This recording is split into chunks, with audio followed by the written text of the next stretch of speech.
오늘 우리에게 주시는 하나님 말씀 요한계시록 21장 2절과 9절의 말씀 두 구절을 보도록 하겠습니다.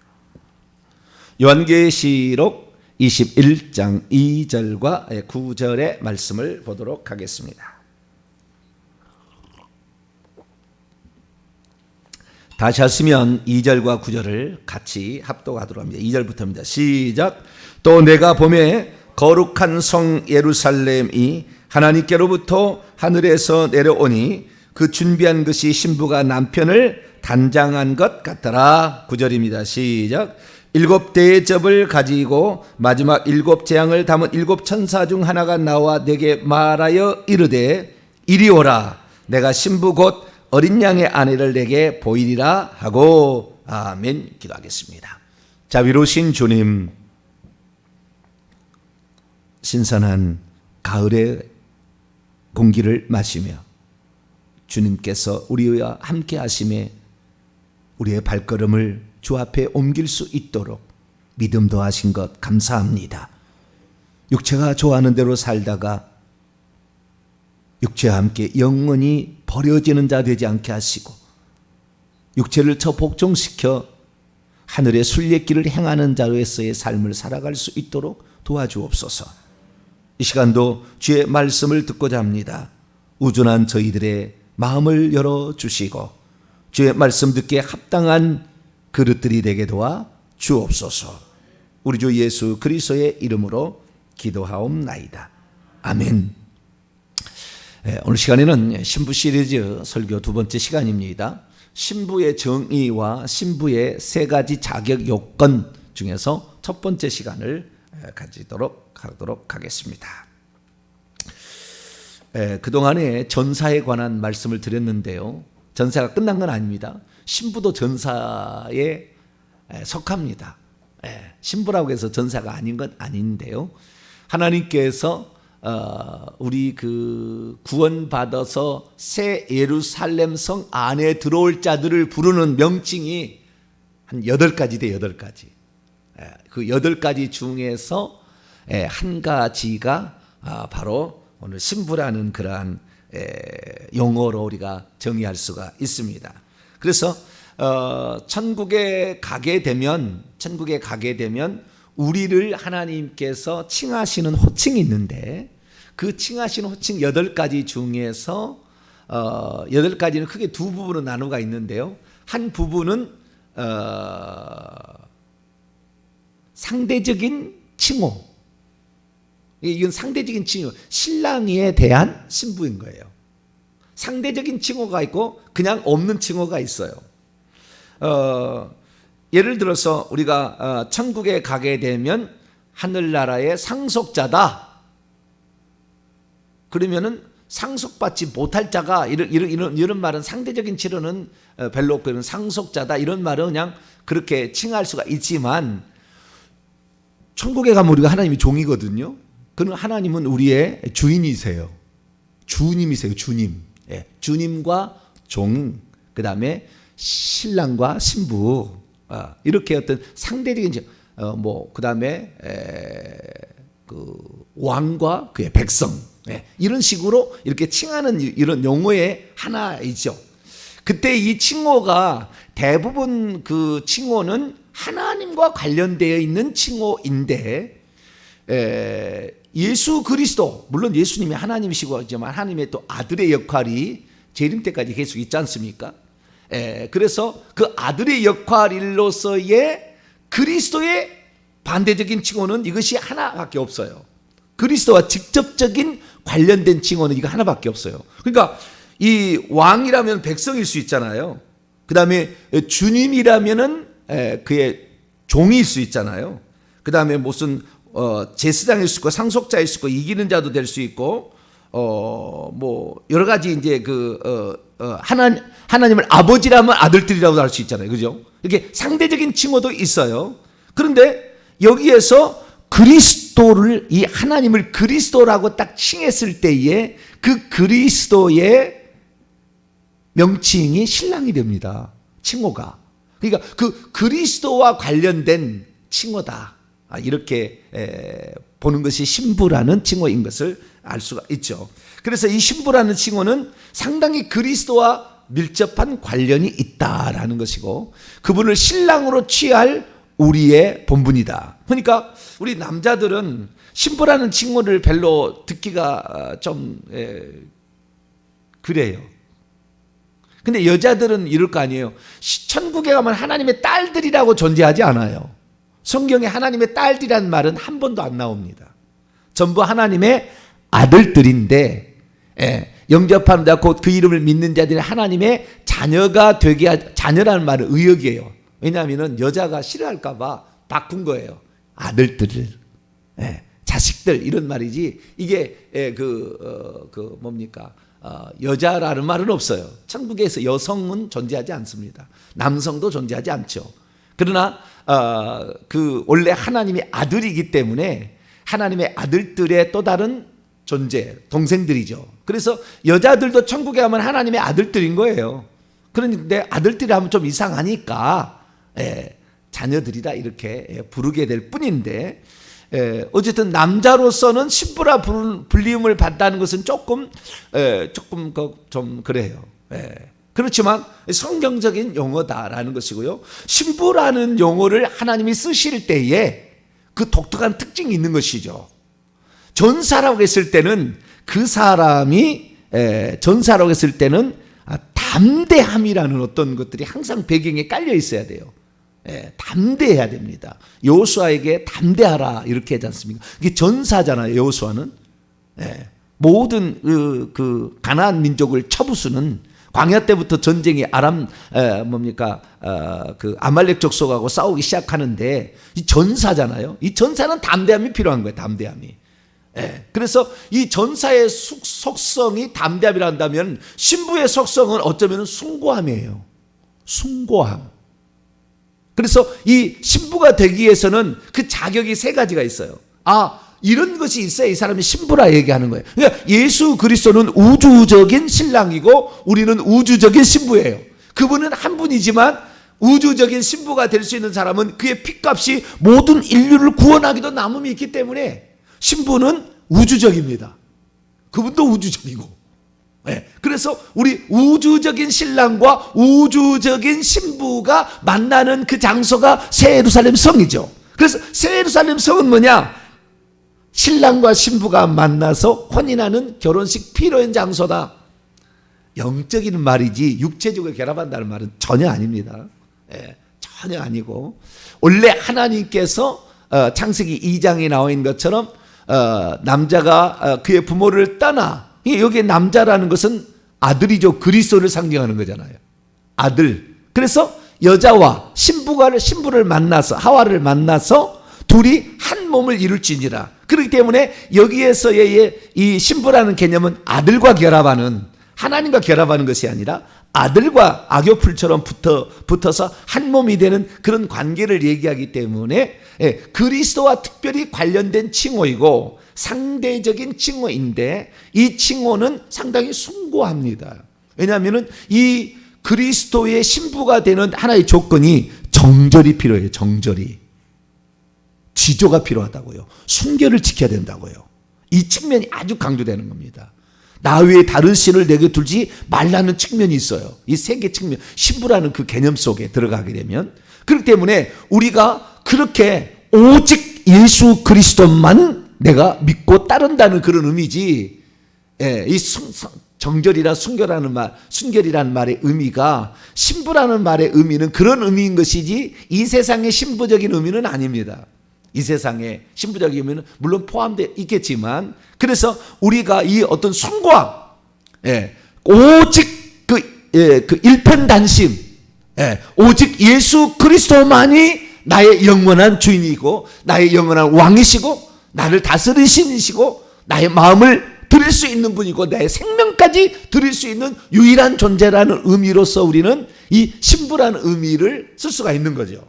그래서 우리가 이 신부가 되려면 이 자격이 필요한데, 어떤 자격이 있을 때 그를 신부라고 부르느냐, 그 부분까지. 그래서 오늘 이 신부와 신부란 무엇인가라는 그 정의와 더불어서 그 다음에 신부의 자격까지 오늘 다 못 나갈 거고요. 그 부분을 하고 내일 계속해서 해보도록 하겠습니다. 자, 신부라는 용어, 이 신부라는 용어는 어디에 나오느냐? 성경에 몇 번 안 나와요. 신약 성경에. 신약 성경에 신부라는 용어가 별로 안 나와요. 그 신부라는 용어가 대표적인 용어가 뭐냐? 우리가 지난 주일날 들었던 요한복음 3장 29절에 나와 있는 신부를 취하는 자는 신랑이나 서서 그의 음성을 듣는 친구가 기뻐하나니 나는 이러한 기쁨이 충만하였다. 요때 신부란 말이 나오잖아요. 신약 성경에 신부라는 개념으로서, 그러니까 신랑에 관계된 신부라는 개념으로는 딱 5번밖에 안 나와요. 용어가. 그 용어가 님페라는 용어입니다. 님페라는 용어인데요. 에로 끝나면, 헬라어는 에로 끝나면 여성명사예요. 님페. 그러면은 신랑은 뭐냐? 님피오스예요. 님피오스. 오스로 끝나면 남성명사입니다. 오스로.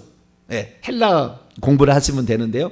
오스로 끝나면은 남성명사고 에로 끝나면 여성명사예요. 그러니까 어근은 똑같은데 님페 하면은 신부고 님피오스 하게 되면은 신랑 이렇게 하는 거예요. 그런데 그 신부라는 용어가 신약 성경에 7번밖에 안 나와요. 7번밖에 안 나오는데 이 7번 가운데서 2번은 며느리라는 의미로 쓰였어요. 그 본문의 문맥을 보니까 며느리라는 말로 나오고요. 그 다음에 5번은 신부라는 용어로 나오는데 그 대표적인 용례가 이 대표적인 용례가 요한복음에 그렇게 나오는데요. 이 대표적인 용례가 처음에 그렇게 나온다는 말이고 오직 요한만 쓴 용어입니다. 신부는. 그게 요한복음에 한 번 나오고 요한계시록이 4번 나와요. 그러니까 신부라는 용어의 개념은 오직 사도 요한만이 쓴 표현이에요. 우리가 천국에 들어간다고 했을 때 천국이란 말, 정확히 하늘들의 왕국이란 말은 마태복음만 나와요. 마가복음, 누가복음 다른 데도 안 나와요. 복음서, 그 다음에 서신서 뭐 아무 데도 안 나옵니다. 하나 천국이라는 개념은. 그러듯이 독특한 개념이에요. 독특한 개념. 사도 요한이 썼던 아주 독특한 개념이라고요. 그래서 이 신부라는 개념은 오직 일편단심, 이것을 가리키는 아주 독특한 용어예요. 그래서 우리가 기왕 예수 그리스도를 믿었을 때 그 순결, 정절, 지조, 저는 이제 지조를 많이 강조하잖아요. 이 순결, 지조가 있어야 그게 순교하는 겁니다. 제가 환난의 시대가 곧 올 거다. 우리의 삶에 환난의 시대는 올 수도 있다. 가능성이 매우 높다. 제가 이렇게 얘기를 하게 된 것은 물론 뭐 하루를 연장하시면 더 멀리 갈 수도 있고 몇 세대도 흘러갈 수 있겠지만 그러나 제 세대에 올 것 같아요. 저는.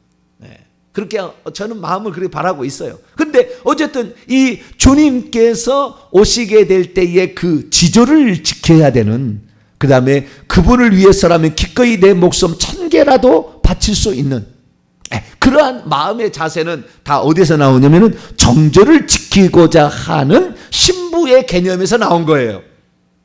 전사의 개념이 아니라고요. 아시겠죠? 전사의 개념은 아들들이라는 개념이 아니라고. 이 개념은. 그래서 우리가 환난 시대에 우리가 주님을 위해서 기꺼이 우리의 목숨을 1000개라도 드리겠습니다 라는 표현은 사실 우리가 신부가 됩시다 라는 말과 동일한 말이었어요.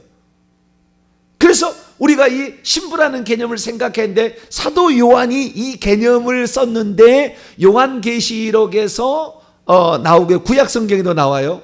구약성경에도 나오고 이렇게 구약성경은 좀 더 많이 나옵니다. 35번인가? 자, 우리가 구약성이 좀 많이 나오는데요. 구약성경에는 칼라라는 그런 용어를 쓰고 있고요. 히브리어로는 신약성경에는 님페라는 그런 용어로 쓰고 있습니다. 그러면 이 신랑에 관계된 신부라는 의미는 뭘까요? 그것은 한마디로 오늘 21장 9절에 딱 정의할 수가 있어요. 신부란 뭐냐? 신부 곧 어린 양의 아내다. 이렇게 표현하고 있습니다. 뭐라고요? 어린 양의 아내다. 여러분, 신랑을 왜 어린 양이라고 표현했겠어요? 신랑이라는 말은 2절에 나오는 거잖아요. 2절. 2절에 거룩한 성이 단장을 따겠습니다. 단장을 하고 하늘에서 내려왔어요. 이 새하늘과 새 땅에 천국은 새 예루살렘 성뿐인데 이 새 예루살렘 성이 단장을 잘 했대요. 단장. 어떻게 단장을 해보니까 신부가 신랑을 맞이할 때 단장하는 것처럼 단장했대요. 이 단장하다, 이 단어가 아주 중요한 단어인데요. 이 단장하다라는 이 단어는 그 헬라어로 보게 되면 코스메오라는 단어를 쓰고 있어요. 죄송합니다. 맨날 헬라어를 써서. 그래도 헬라어를 좀 들어야 됩니다. 정확히 그 의미를 아는 거예요.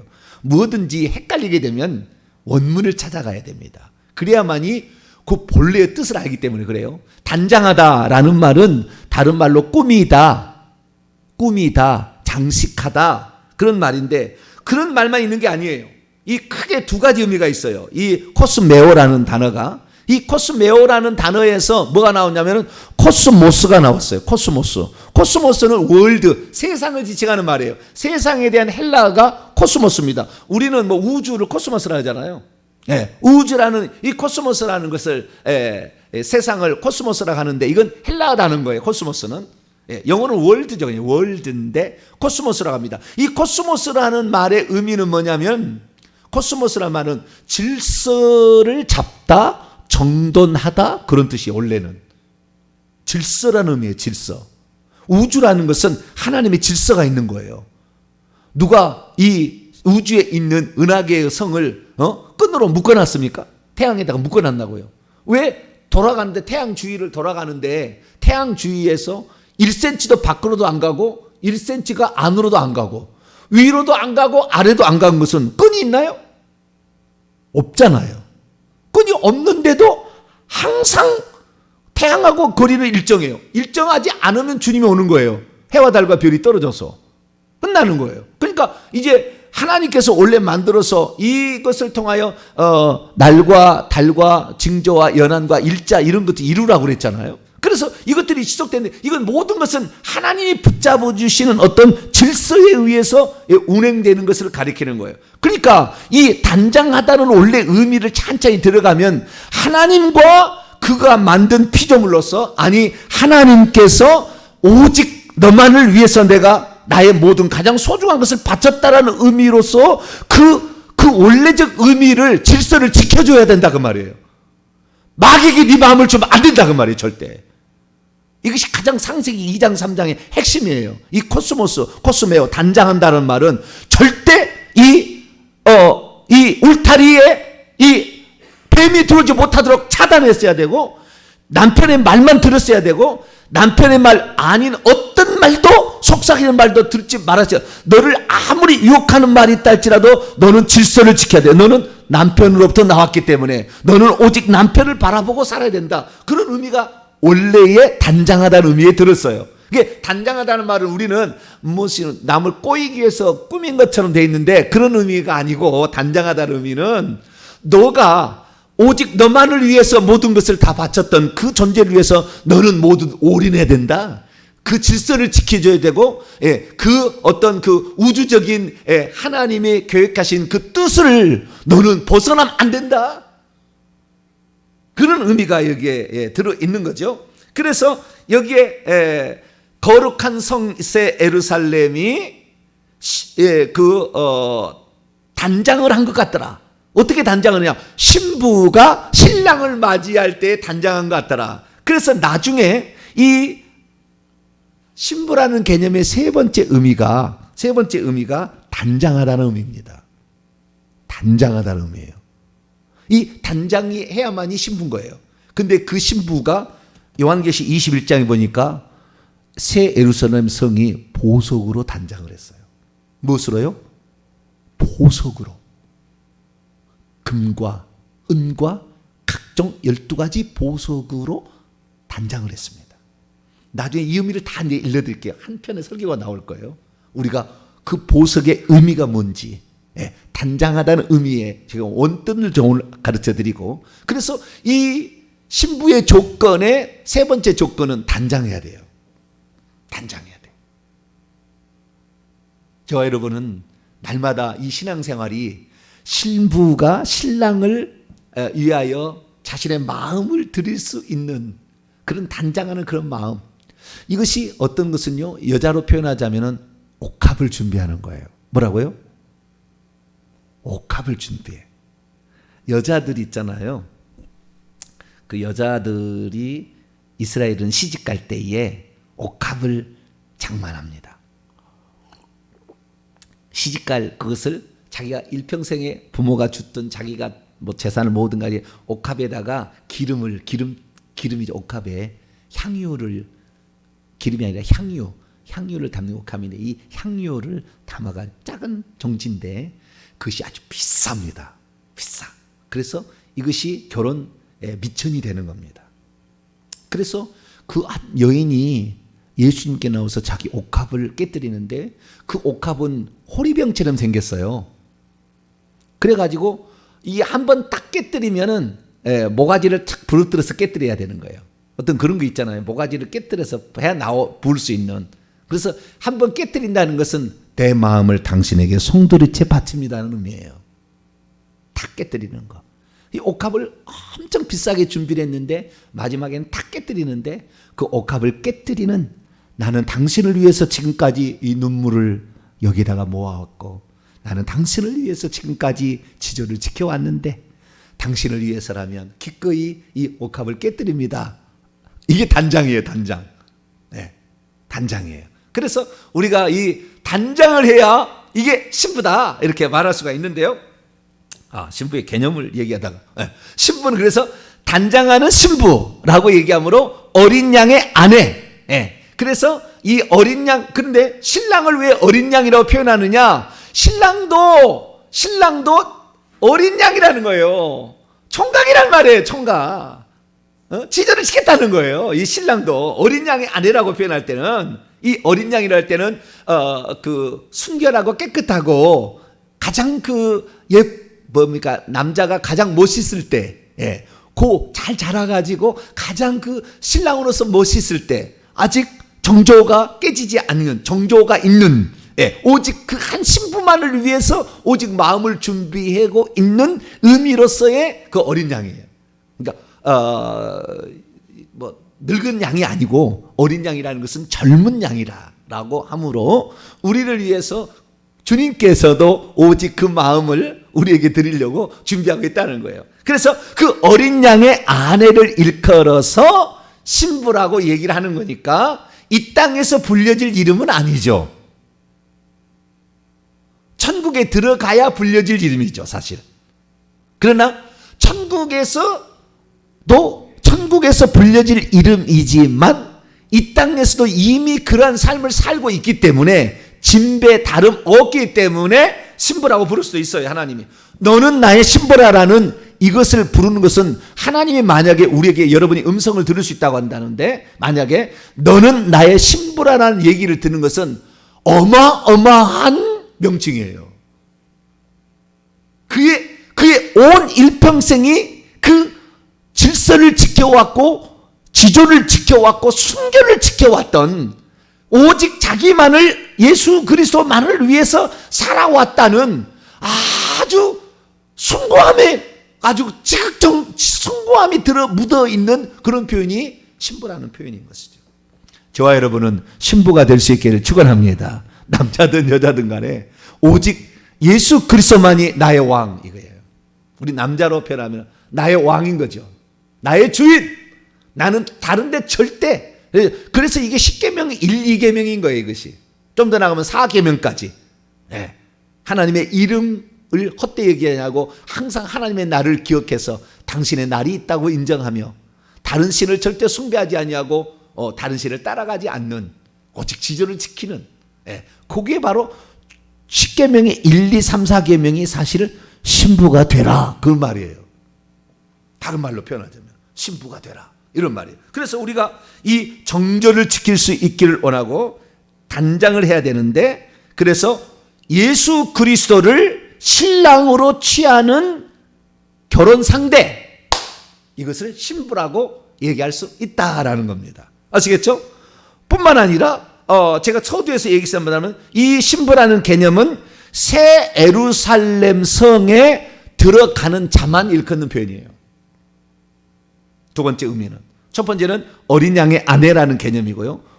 그래서 신랑을 예수 그리스도로 취하는 여자, 이것을 신부라고 한다면, 두 번째 개념은 오직 새 예루살렘 성 안에 들어가는 자만 신부라고 합니다. 그러니까 새 예루살렘 성은 혼인잔치의 피로연이자 신랑 신부의 집이에요. 우리는 각자의 집일 거예요. 천국에 가면은 새 예루살렘 성 안에 다 있어요. 나는 과거에 잘 몰랐어요. 네. 더 하나님께서 다 알려준 거예요. 이것을. 네. 과거에는 성 밖에도 사람이 우리 그 천국이 성 밖에도 있는 줄 알았어요. 아니에요. 성 밖은 다 칠흑 같은 어둠이에요. 하나님이 없는 곳이에요. 임재가 없어요. 그건 지옥의 방부라는 거예요. 다 지옥인 겁니다. 그때부터 지옥인 거예요. 오직 성 안에만 빛이 비치는데 하나님은 빛이세요. 그래, 그 안에 사는데, 그 아내가, 예전에는 제가 한 층만 사는 줄 알았어요. 그리고 물론 이게 2200km에서 2500km 정도까지 가로세로 높이가 그런다는데, 물론 그 안에도 살 수 있을 것 같아요. 공간이 충분히 살 수 있을 것 같은데, 높이가 12000 스타디온, 높이가 이게 보통이 아니에요.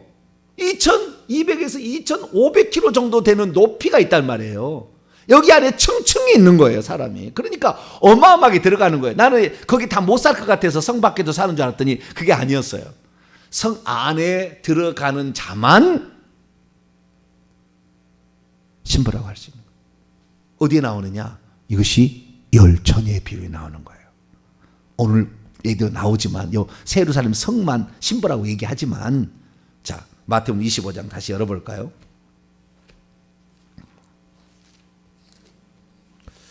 마태복음 25장. 다 이거 처녀잖아요. 그렇죠? 결혼하기 전이까지 처녀인데 열처녀인 거예요. 근데 들어가지 못했다라는 것은 결국에 이 세 가지가 없었던 거죠. 이 미련한 다섯 처녀는. 그러나 세 가지가 있었던 것이 누구예요? 슬기로운 처녀죠. 그때 그 문 밖에 있는 자와 문 안에 있는 자로 구분하는, 문 안에 들어간 자만 신부가 되는 거예요. 자, 10절로 11절까지 한번 읽어봅시다. 시작. 그들이 살아간 사이에 신랑이 오므로 준비하였던 자들은 함께 혼인잔치에 들어가고 문은 닫힌지라. 그 후에 남은 처녀들이 와서 이르되 주여 주여 우리에게 열어주소서. 자, 못 들어간 자는 미련한 다섯 처녀고 들어간 자는 슬기로운 다섯 처녀인데, 들어가는 자는 혼인잔치에 들어간 거예요. 그러니까 천국은 새 예루살렘 성이고 새 예루살렘 성은 신랑과 신부의 집이에요. 원래는 신랑의 집이죠. 원래는 맞이해서 드리는 거죠. 그 신랑 집으로.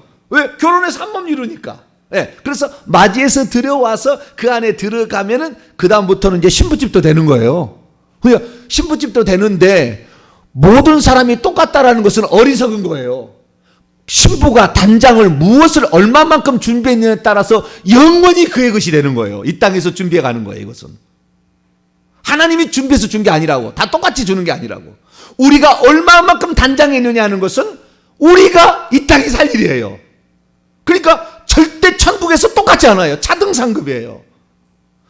천국에서 한번 우리의 집이 지어지면 그 집에서 영원히 사는 거예요. 그것을 우리가 이 땅에서 장만할 수 있다고요. 그런데 이 땅에서 장만하는 것을 허투루 들은 사람이 한둘이 아니에요. 나는 천국만 들어가면 되겠지. 물론 천국 들어가기가 쉽지도 않는데 그 말한 사람은 틀림없이 못 들어갈 거예요. 천국만 들어가면 됐지 그렇게 호락호락 천국에 들어가는 게 아닙니다. 새 예루살렘 성이 그렇게 호락호락 들어간 장소가 아니에요. 신부만 들어갈 수 있어요. 그래서 이 여기서 문은 닫힌지라, 이 문은 신랑 집 문입니다. 신랑 집을, 신랑은 예수 그리스도를 상징하니까 새 예루살렘 성이죠. 새 예루살렘 성 안에 들어가는 것이 혼인잔치에 들어가는 거예요. 결국에 우리가 새 예루살렘의 성 안에 들어가는 자만 신부라고 표현할 수 있다라는 것입니다. 그래서 그것을 기름을 돈 주고 사야 된다는 거잖아요. 각자가 다 하나님이 마련해 준 게 아니라고요. 그 기름은 여러분이 주님을 사랑하는 사랑의 고백일 수도 있고, 여러분이 그 하나님 앞에 회개하면서 흘리는 눈물이 될 수도 있고, 여러분이 여러분의 육체를 말이죠, 때로는 여러분들이 말을 잘못했을 때 손으로 입을, 이것도 기름이 될 수 있어요. 왜? 이렇게 하면 안 된다는 거잖아요. 이렇게 하면 안 된다는 거잖아요. 이런 모든 노력과 몸부림, 그 신부가, 거룩한 신부가 되지 못하게 하는 요소들을 따라버리고 오직 그 신부가 되게 한 그 갈망들, 이런 갈망들이 모여서 기름이 되는 거 아니에요. 그러니까 신부가 그냥 될 수 있는 게 아니에요. 그냥 될 수 있는 게 아니에요. 그러나 그 신부가 됐을 때 그 신부가 누릴 그 영광스러움은 해와 달과 별들보다 더 빛나는 영광으로, 그 영광스러움으로 천사들도 날마다 흠모하고, 그 어마한 영광이 우리를 위해서 기다리고 있다라는 것입니다. 그래서 우리가 새 예루살렘 성에 들어가게 될 때 나중에 성 안에 들어가는 신부도 종류가 달라요. 가장 큰 종류는 두 가지라고 했죠. 왕노를 하는 자가 있고 섬기는 자가 있다. 왕권 신부와 시녀 신부가 있는 거예요. 더 있습니다. 나중에 더 자세히 가르쳐 드릴게요.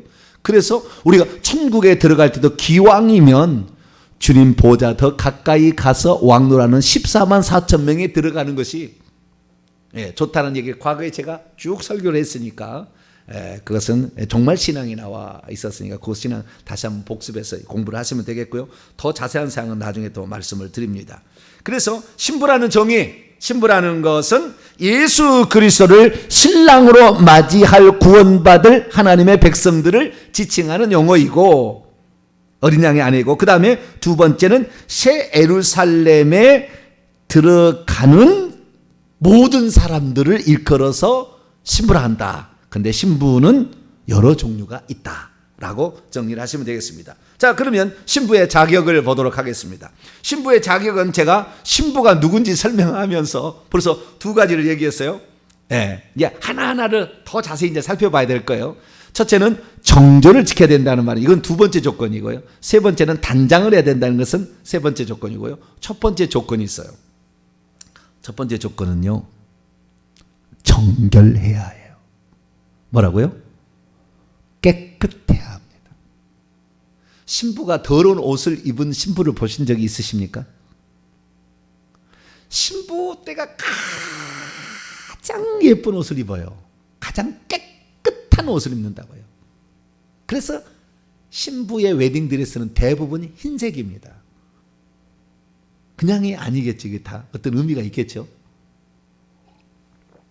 그래서 정결해야 합니다. 자, 고린도후서 11장 하나씩 살펴보도록 하죠. 고린도후서 11장 정확히 여기 나와요. 정결하다는 말의 의미가 뭔가, 정절을 지켜야 된다는 말의 의미가 다 관계되어 있어요. 2절과 3절을 봅니다. 2절 있고요. 3절은 정조를 지켜야 된다는 말이고, 2절은 정결해야 된다, 깨끗해야 된다 그 말이에요. 2절과 3절은 약간 의미가 달라요. 근데 같이 나왔으니까 같이 한번 읽어보죠. 2절 3절 시작. 내가 하나님의 열심으로 너희를 위하여 열심을 내노니 내가 너희를 정결한 처녀로 한 남편인 그리스도께 드리려고 중매함이로다. 그러나 나는 뱀이 그 간계로 하와를 미혹한 것 같이 너희 마음이 그리스도를 향하는 진실함과 깨끗함에서 떠나 부패할까 두려워하노라. 깨끗하다는 게 뭐냐? 정절을 지키는 거하고 관련이 있잖아요. 뱀에게 마음을 주면 안 돼요. 뱀은 사탄 마귀입니다. 우리의 신랑이 사탄 마귀이든지 예수님이든지 둘 중에 하나인 거예요, 사실은. 예수님만 나의 신랑으로 생각하고 나의 주인, 나의 왕, 그렇게 생각하는 사람은 신부가 되어서 신부의 성에 들어가는 거예요. 근데 원래 여러분 그 에덴 동산을 이 땅에 만들 때 에덴 동산을 이 땅에 만들 때에 에덴 동산을 그냥 만든 게 아니고 하나님의 낙원에 있는 생명나무의 과실을 주워 먹게 하려 이긴 자는 그 8가지 표현 가운데 하나죠. 천국에 들어갔을 때 우리 신부들을 지칭하는 표현의 하나가 이긴 자인데 그 이긴 자에게 하나님의 낙원에 있는 생명나무의 과실을 주워 먹게 하리라. 요한계시 22장 14절에도 자기의 두루마기를 빠는 자는 복이 있나니 이는 그가 생명나무에 나아가며 문들을 통하여 성에 들어갈 권세를 받으려 함이라. 성 안에만 생명나무가 있어요. 그런데 이 땅에 생명나무가 있었던 적이 있었잖아요. 에덴 동산에. 에덴 동산은 천국의 모형이었어요.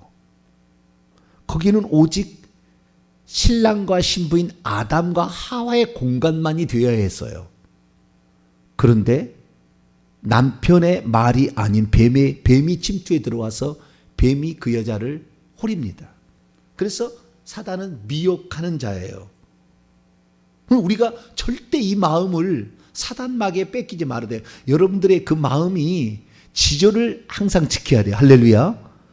저는 일편단심이에요. 일편단심. 제가 예수 그리스도를 믿고 난 다음부터 한 번도 이 마음을 변해본 적이 없어요. 예수 그리스도. 일편단심. 그런 마음을 가지니까 사실 제가 하는 설교를 보게 되면은요, 걸라고 생각하면은 2단으로 걸 수 있는 어마무시한 말들이래요. 한번 천천히 제가 했던 말 다 조사해 보시라고. 9월로부터 시작해가지고 2단이라고 걸면 걸 수 있는 기분 나쁘다고 생각하면은 그러나 단 한 번도 지금까지 삐뚤어진 적이 없어요. 그래서 어떤 사람은 나를 걱정하는 사람도 있어요. 그래서 난 속으로 그럽니다. 본인을 더 걱정하십시오. 나의 마음은 이미 내가 예수 그리스도를 믿을 때부터 나는 드려졌습니다. 나시린처럼 나는 드렸습니다. 내 마음이 바뀐다면 이건 저는 지옥이라는 걸 너무 잘 알고 내 마음을 바꾸는 순간 나의 허리는 무너져서 오늘부로 누워 있을 겁니다. 저는 저 자신을 잘 알아요. 어떻게 살아야 될지. 그래서 저는 철두철미하게 그걸 딱 지킵니다. 어떤 얘기를 할지라도 그 선을 딱 지키는 거예요. 그래서 그런데 어떤 목사님은 제가 하는 설교 일평생에 한 부분도 제대로 못 할 거예요. 구원론도 제대로 못 가를 거예요. 여러분 한 번 구원 영원한 구원인지 아세요? 회개해야 됩니다. 구원에서 떨어질 수 있어요. 탈락할 수 있어요. 그러다 그날 쫓겨가겠죠. 교회에서 막 쫓겨나겠지만 저는 그것을 밥 먹듯이 얘기를 해도 우리 성도들은 다 받아들이고 이게 진리니까 그러는 거예요. 저는 내가 너에게 진리를 말함으로 너희들이 나를 미워하느냐. 너희들이 하나님께 속했으면 진리의 말을 들을 것이고 하나님께 속하지 않으면 진리의 말을 못 듣는다 그 말이 그래요. 제 말을 못 듣고 귀를 닫아버린 사람은 결국에 이 천국 가기 힘들 거예요. 저는 제가 죽는 그날까지 내 목숨이 끝나는 그날까지 오직 일편단심 예수 그리스도만 얘기하고 그분만이 구원자고 그분을 위해서 우리가 살아야 된다는 걸 얘기를 할 거예요. 그래서 이 정결해야 된다. 깨끗해야 된다. 죄를 짓지 말아야 된다. 죄를 멀리해야 된다. 죄와 싸워야 된다. 죄를 지었으면 빨리 회개해서 그것을 씻어야 된다. 이걸 계속 얘기하는 거죠.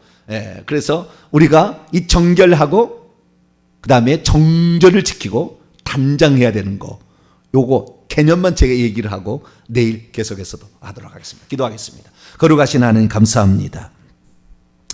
오늘 신부가 누군가 하나님 저희들 듣게 하신 것 감사합니다. 신부로서 합당히 준비해서 오직 신랑 되신 예수 그리스도께서 내가 너 때문에 행복했고 너를 내 아내로 맞이하는 것이 내게 가장 기쁨이었다. 이렇게 말할 수 있는 우리 모두가 되게 해 주옵소서. 우리 주 예수 그리스도의 이름으로 기도하옵나이다. 아멘.